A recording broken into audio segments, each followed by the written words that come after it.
بسم الله الرحمن الرحيم.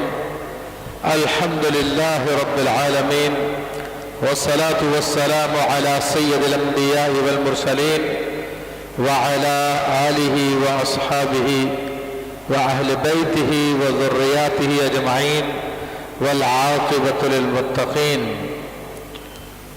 قال الله تبارك وتعالى في كلامه المجيد والفرقان الحميد: وقالت طائفة من أهل الكتاب آمنوا بالذي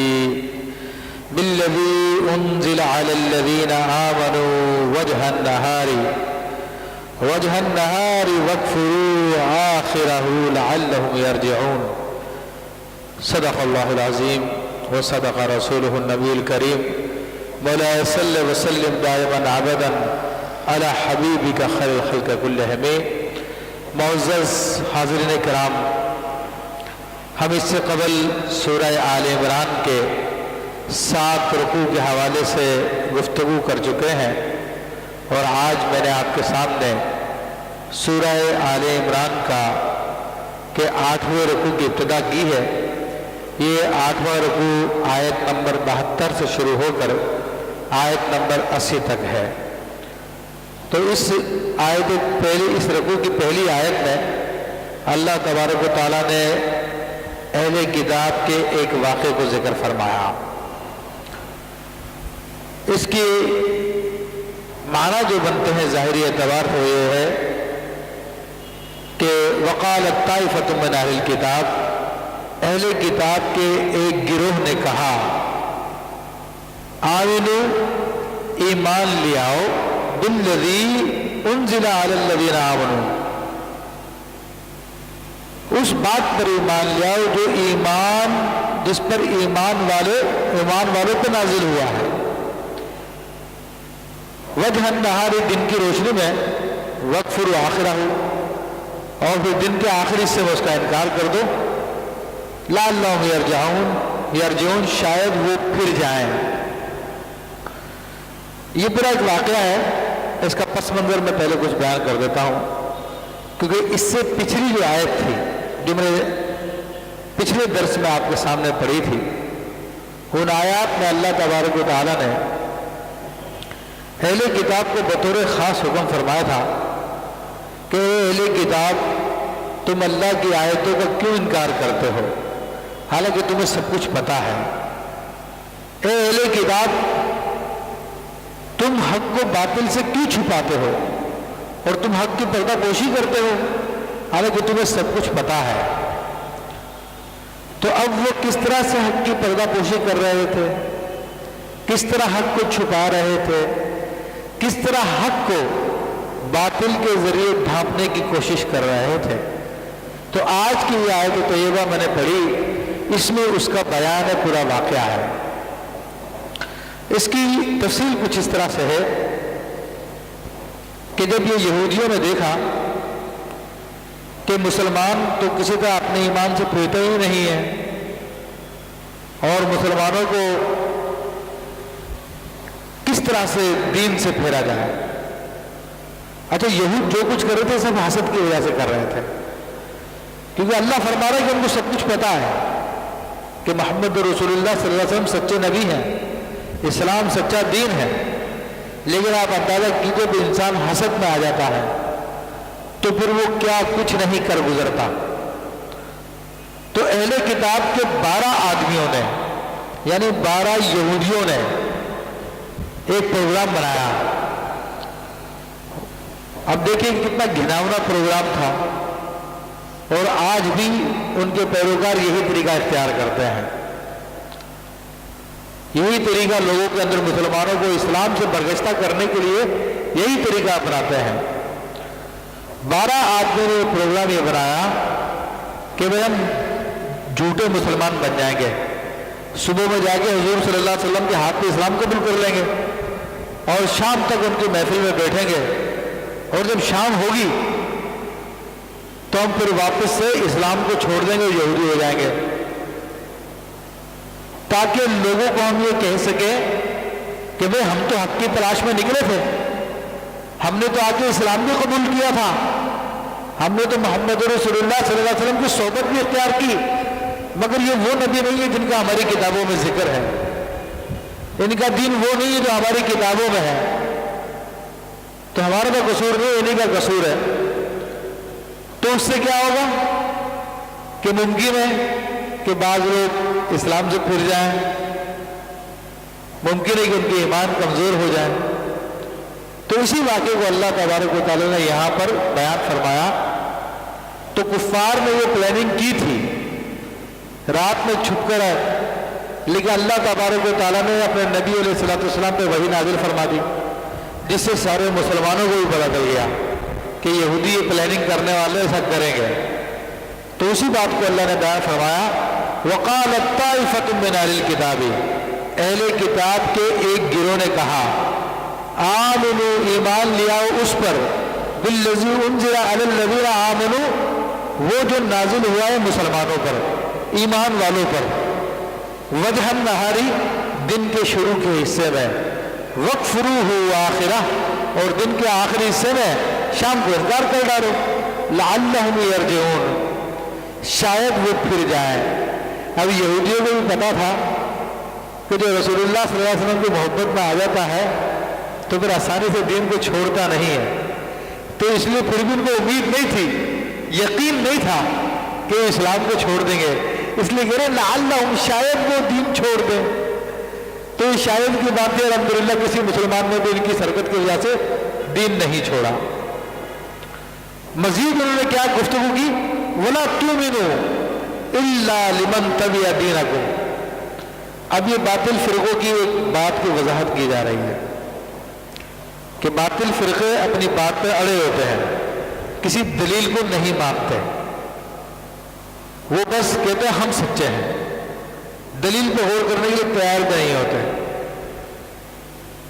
وَلَا تُؤْمِنُوا، ابھی جو 12 آدمی تھے انہوں نے پلاننگ کی تھی، جن لوگوں کو تیار کیا تھا، تو اب ان کو نصیحت کر رہے ہیں، دیکھو جھوٹے موٹے مسلمان بننا، سچے مسلمان مت بننا، وَلَا تُؤْمِنُوا، نہ ایمان لانا، إِلَّا لِمَنْ تَبِعَ دِينَكُمْ، مگر اسی کو ماننا جو تمہارے دین کی تابعداری کرے، جو یہودیت کی تابعداری کرے تم اسی کو ماننا اور کسی کو نہیں ماننا۔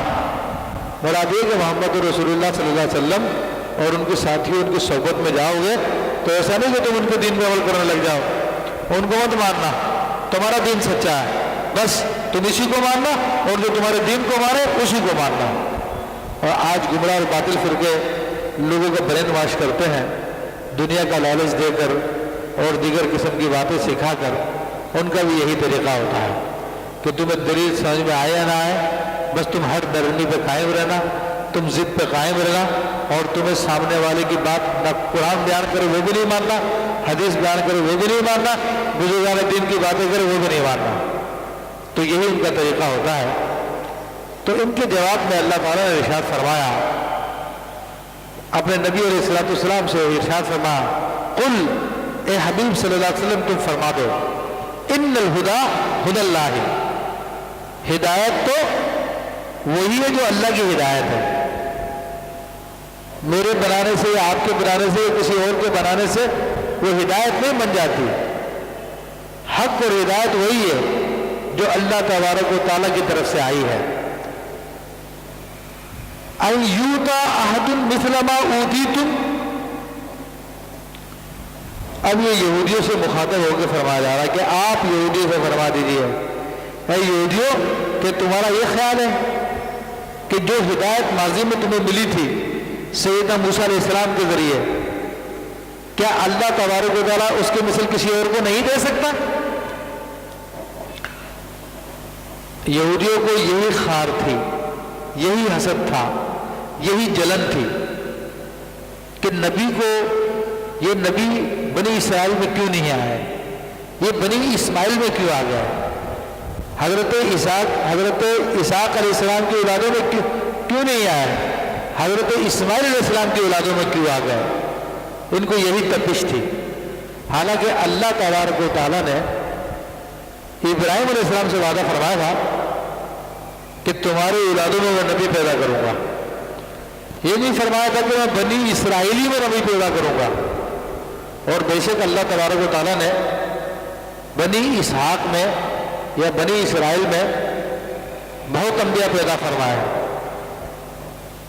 لیکن ابراہیم علیہ السلام کی دوسری اولاد حضرت اسماعیل علیہ السلام ہے جو کہ ذبیح اللہ ہے، جنہوں نے قربانی پیش کی تھی، ان کی اولاد میں ایک ہی نبی آیا ہے، محمد رسول اللہ صلی اللہ علیہ وسلم، جو تمام نبیوں کے سردار ہیں، تمام رسولوں کے سردار ہیں۔ تو اب بنی اسرائیل کو تب تھی، وہ کہتے تھے کہ کیوں آ گئے وہاں پر؟ تو اللہ تعالیٰ نے اپنے حبیب سے فرمایا کہ ان سے کہہ دو کہ ہدایت تمہاری پیدا کردہ نہیں ہے جو تمہارے ساتھ ساتھ چلے گی، ہدایت تو اللہ کی ہے، اور تم کیا سمجھتے ہو؟ کیا جو تمہیں دیا گیا ہے اس کے مثل کسی کو نہیں دیا جائے گا؟ ایوتا احد مثل ما اوتیتم، کیا کسی کو اس کے مثل نہیں دیا جا سکتا جو تمہیں دیا گیا ہے؟ او یحاجوکم عند ربکم، یا کوئی اور تمہارے مقابلے میں تمہارے رب کے سامنے تم سے بحث نہیں کر سکتا، تم پر حجت قائم نہیں کر سکتا؟ یہ کہتے تھے کہ ہم تو اللہ کے بیٹے ہیں، معاذ اللہ، ہم تو اللہ کے پیارے ہیں، ہمارے مقابلے میں اللہ کسی کی نہیں سنے گا۔ تو اللہ نے اپنے حبیب سے اعلان کروا دیا کہ ان کو بتا دو کہ جب تک موسیٰ علیہ السلام تھے ان کی شریعت تھی، جب تک ان کی پیروی کرتے رہے حق پر تھے۔ عیسیٰ علیہ السلام کی جنہوں نے پیروی کی وہ حق پر تھے، ان سے پچھلے انبیاء کی پیروی کی وہ حق پر تھے، مگر وہ انبیاء کرام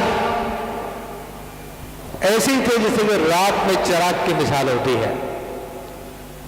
اس وقت نبی علیہ السلام کے ظہور سے پہلے انسانیت کی رات چل رہی تھی، ان راتوں کو روشن کرنے کے لیے یہ انبیاء کرام علیہ السلام چراغ کی مثل تھے جو اپنی قوموں کو روشنی دے رہے تھے، ان کو ہدایت دے رہے تھے۔ لیکن جب ہدایت کا آفتاب روشن ہوا، محمد رسول اللہ صلی اللہ علیہ وسلم جلوہ گر ہوئے، اسلام کا ظہور ہوا، تو اب دن کی روشنی میں چراغ کی ضرورت نہیں رہتی ہے۔ اب دن کی روشنی میں جو چراغ جلائے وہ بیوقوف ہوتا ہے، کیونکہ سورج کے سامنے چراغ کی روشنی نہیں چلتی۔ تو اسی طرح دین اسلام جب ظاہر ہوئے تو تمام پچھلے ادیان منسوخ ہو گئے، تمام انبیاء کرام علیہ السلام جو نبی علیہ السلام کے امتی ہیں۔ تو جس طرح انبیاء علیہ السلام پر ایمان لانا فرض تھا حضور علیہ السلام پر، اس طرح تمام امتوں پہ بھی فرض تھا کہ حضور علیہ السلام پہ ایمان لے آئے۔ تو اللہ تبارک و تعالیٰ یہاں پر کو یہی بتایا کہ ٹھیک ہے، اب تمہیں ایمان لانا پڑے گا محمد رسول اللہ صلی اللہ علیہ وسلم پر، پہلے جو ہدایت تمہارے پاس تھی اب ہم نے ان کو عطا فرمائی ہے۔ قل ان الفضل بید اللہ، کیا آپ فرما دیجیے کہ جو فضل ہے، فضیلت ہے، بڑائی ہے، اچھائی ہے، یہ تمہارے اپنے گھر کی لونڈی نہیں ہے کہ تمہارے پاس ہی رہے گی ہمیشہ، وہ تو اللہ کے ہاتھ میں ہے۔ یوتی ہی من یشاء، وہ جس کو چاہے عطا فرما دے۔ اس نے بنی آدم حضرت ابراہیم علیہ السلام کی اولاد میں نبوت کا وعدہ کیا تھا، اور محمد رسول اللہ صلی اللہ علیہ وسلم بھی ان کی اولاد میں سے ہے، تو ان کو اللہ کا وعدہ پکا سچا ہے، ابراہیم علیہ السلام کی اولاد میں ہے۔ اور اللہ تبارک و تعالیٰ فرماتا واللہ واسع علیم، اللہ بڑی وسعت والا اور بڑا علم والا ہے۔ تو یہ نہیں کہ تمہیں ہدایت دے دی تو اللہ کے پاس ختم ہو گئی ہے، معاذ اللہ، اب اس کے بعد کوئی ہدایت بچی نہیں ہے، اس کے پاس سے جس کو چاہے عطا فرمائے، بہت وسعت والا ہے، بہت علم والا ہے۔ یختص برحمتہ من یشاء، جس کو چاہتا ہے جب تک چاہتا ہے اپنی رحمت کے ساتھ خاص کرتا ہے۔ پچھلے زمانوں میں تم اس کی رحمت کے ساتھ خاص تھے، جب تک تم انبیاء علیہ السلام کی پیروی کر رہے تھے۔ جب تک بندہ انبیاء علیہ السلام کی پیروی کرتا رہے گا وہ رحمت اس کے ساتھ خاص رہے گی، جب وہ انبیاء کی پیروی چھوڑ دے گا رحمت سے محروم کر دیا جائے گا۔ تو جب تک یہ بنی اسرائیل انبیاء کی پیروی کر رہے تھے رحمت ان کے ساتھ تھی، لیکن جب محمد رسول اللہ صلی اللہ علیہ وسلم کا ظہور ہوا اور ان پر یہ ایمان نہیں لائے تو انہوں نے انبیاء کی پیروی کو چھوڑ دیا، کیونکہ ہر نبی نے اپنی امت سے وعدہ لیا تھا کہ جب محمد رسول اللہ صلی اللہ علیہ وسلم ظاہر ہوں گے تو ان پر ایمان لانا تم پہ فرض ہے۔ تو انہوں نے اپنے نبیوں کی باتوں کو چھوڑ دیا، اپنے نبیوں کی باتوں کو جب چھوڑا تو رحمت ان سے چلی گئی۔ اب رحمت ان کی طرف آ گئی جو اللہ کے نبی علیہ السلام کے فرما بردار تھے، جو آپ کے وفادار تھے۔ تو فرمایا اللہ اپنی رحمت کو جس کے ساتھ چاہتا ہے خاص کرتا ہے۔ واللہ ذو الفضل العظیم، اور اللہ بہت عظیم فضل والا ہے۔ بڑے فضل والا ہے۔ تو اب اہل کتاب کی ایک حرکت کو بیان کر دیا کہ یہ دین کے معاملے میں اتنے بے ایمان ہیں کہ جعلی ڈرامے بھی کرتے ہیں تاکہ لوگوں کو کسی طرح اپنے دین سے بہکا دیں، اور آج تک ان کا یہ طریقہ جاری ہے۔ پہلے ایک پیپر چھپا کرتا تھا، شیخ احمد جو مدینہ منورہ کے خادم تھے، اس طرح چھپتا تھا کہ جب مدینہ منورہ کے روضہ اقدس کے خادم ہیں شیخ احمد، انہوں نے خواب دیکھا کہ لوگ دین سے دور ہو گئے، حضور فرما رہے ہیں کہ لوگ دین سے دور ہو گئے ہیں اور لوگ نماز کی پابندی نہیں کر رہے ہیں، اور اس کے بعد جو ہے قیامت آنے والی ہے، فلاں دن قیامت آ جائے گی، فلاں دن دجال آ جائے گا۔ اس قسم کی باتیں پہلے یہ لیٹروں میں چھاپا کرتے تھے، لیکن کبھی بھی وعدے کے مطابق نہیں ہوتا تھا۔ تو وہ بھی یہودیوں کی سازش، اور ہمارے جاہل مسلمان ان پیپروں کو چھپوانا اپنا دین کا حصہ سمجھتے ہیں کہ اس میں لکھا ہوتا ہے کہ اس پیپر کو چھپاؤ، جو اتنی چھپوا کے تقسیم کرے گا اس کو اتنا ثواب ملے گا، اور جو نہیں چھپوائے گا پریشانی میں مبتلا ہو جائے گا۔ تو جاہل ویسے تو نماز پڑھتے نہیں ہیں، کہتے یہ آسان کام ہے، اس دین پہ عمل کر لو، تو اس کو چھپانے میں لگ جاتے ہیں اور لوگوں میں تقسیم کرنے میں لگ جاتے ہیں۔ اب یہ جہالت اور آگے بڑھی ہے، اب وہ موبائل SMS پہ آ گئی ہے، انٹرنیٹ کی ای میل پہ آ گئی ہے، یہ بڑی جہالت ہے۔ یہ سب یہودیوں کی سازش ہے۔ دین مکمل ہو چکا میرے بھائی، الیوم اکملت لکم دینکم، آج میں نے تمہارا دین مکمل کر دیا۔ ابھی دین کو انجیکشنوں کی ضرورت نہیں، ان پرچیوں کی ضرورت نہیں ہے کہ جناب یہ کرنا شروع کر دو، وہ کرنا شروع کر دو۔ یہ سب یہودیوں کی سازش ہے تاکہ مسلمانوں کا ایمان کمزور ہو جائے، اور وہ کہیں کہ دیکھو حضور نے فرمایا تھا کہ جناب دجال فلاں تاریخ کو آ جائے گا، قیامت فلاں تاریخ کو آ جائے گی، ابھی تک دنیا ہی، تاکہ لوگ جو دین سے پھر بیزار ہو جائے، دین کے بارے میں شکوک و شبہات میں مبتلا ہو جائے۔ تو آج بھی ان کی سازشیں چل رہی ہیں، اور آج بھی یہ معاملہ چل رہا ہے ان لوگوں کا کہ جعلی طور پہ اسلام کا ڈرامہ کرتے ہیں، اور پھر جو ہے پھر کوئی نہ کوئی اسلام کے خلاف بات کر جاتے ہیں۔ تو یہ صورتحال پہلے سے چلتی آ رہی اور آج تک چل رہی ہے۔ اللہ پھر مزید ان کے کردار کے بارے میں بیان فرما رہا، فرمایا کہ وَمِنْ أَهْلِ الْكِتَابِ مَنْ إِنْ تَأْمَنْهُ بِقِنْطَارٍ يُؤَدِّهِ إِلَيْكَ وَمِنْهُمْ مَنْ إِنْ تَأْمَنْهُ بِدِينَارٍ لَا يُؤَدِّهِ إِلَيْكَ إِلَّا مَا دُمْتَ عَلَيْهِ قَائِمًا۔ بتا دیا کہ اہل کتاب میں اکثر بے ایمان لوگ ہیں، بے دین قسم کے لوگ ہیں یہودی و عیسائیوں میں، لیکن کچھ لوگ ان کے اچھے بھی ہیں، اور جو اچھے وہ اچھائی کی طرف آ جاتے ہیں، وہ اسلام کو قبول کر لیتے ہیں۔ تو ان میں سے اللہ تبارک و تعالیٰ نے فرمایا کہ ان میں سے بعض تو ایسے ہیں کہ اگر تم ڈھیروں بھر سونا یا ڈھیر بھر مال ان کو پاس بطور امانت رکھوا دو تو وہ تمہیں سارا کا سارا واپس کر دیں گے۔ یہ حضرت عبداللہ بن سلام رضی اللہ تعالیٰ عنہ جو یہودیوں کے ایک بڑے عالم تھے پہلے زمانے میں، اسلام لانے سے پہلے ان کا واقعہ بیان کیا۔ کسی قرشی نے ان کے پاس کافی مقدار میں سونا رکھوایا تھا، اس کی کوئی لکھت پڑھت بھی نہیں ہوئی تھی، کوئی گواہ بھی نہیں تھے، آپ نے رکھ لیا تھا، حالانکہ آپ یہودی تھے اس وقت، لیکن جب اس نے تقاضا کیا، بعد میں ڈیمانڈ کی میرا سونا واپس کرو، تو آپ نے بڑی محبت کے ساتھ اس کا سونا پورا کا پورا واپس کر دیا۔ تو اللہ نے ان کی تعریف بیان کروائی، تو پتہ چلا کہ اچھی بات اگر کسی میں پائی جائے تو بہرحال اس کی ستائش کرنی چاہیے، اس کو آدمی سراہنا چاہیے، لیکن یہ اچھی بات وہی ہے جو اللہ تبارک و تعالیٰ کے خوف سے ہو۔ ہاں کیمرے کے خوف سے تعلق کرتے ہیں، ڈنڈوں کے خوف سے کرتے ہیں، دیگر باتوں کے خوف سے کرتے ہیں، تو آج لوگ اسی کی ستائش کرتے ہیں۔ ہماری قوم وہ ذہنی طور پہ غلام ہے کفار کی، تو جناب ان کی ٹریفک کی بڑی تعریف بیان کریں گے، لوگوں کو بڑی تعریف بیان کریں گے، جناب کوئی سگنل نہیں توڑتا، جناب وہاں پہ بڑے اچھے لوگ ہیں، بڑے قانون کی پابندی کرتے ہیں، حالانکہ وہ کیمرے پہ رکھے ہوئے کرتے ہیں۔ کیمرہ نہ ہو تو کوئی پابندی وہاں پہ نہیں کرے گا،